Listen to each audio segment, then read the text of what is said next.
Nel 2204, your pageant vlogger host. Subscribe.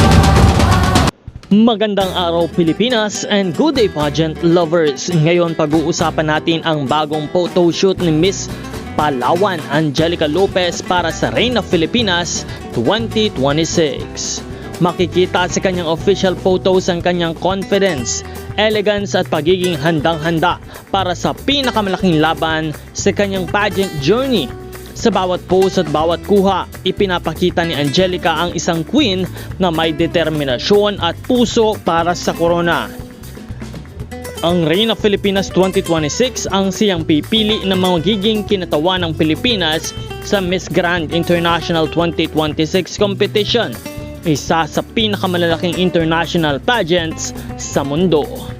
Hindi magiging madali ang laban dahil napakaraming malalakas na kandidata ngayong taon. Ngunit isa si Angelica Lopez sa mga itinuturing na frontrunner dahil sa kanyang karanasan at mahusay na performance sa entablado. Matatanda ang nakilala siya bilang Binibining Pilipinas International kung saan ipinakita niya ang kanyang husay at galing sa kompetisyon. Ngayon ay muli siyang sumusubok na makuha ang pagkakataong isuot ang bandera ng Pilipinas sa international stage.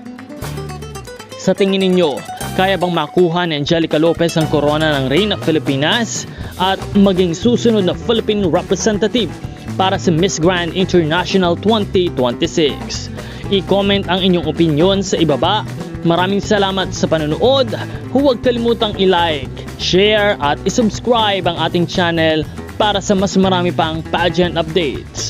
This is Nel 2204 hanggang sa susunod na video.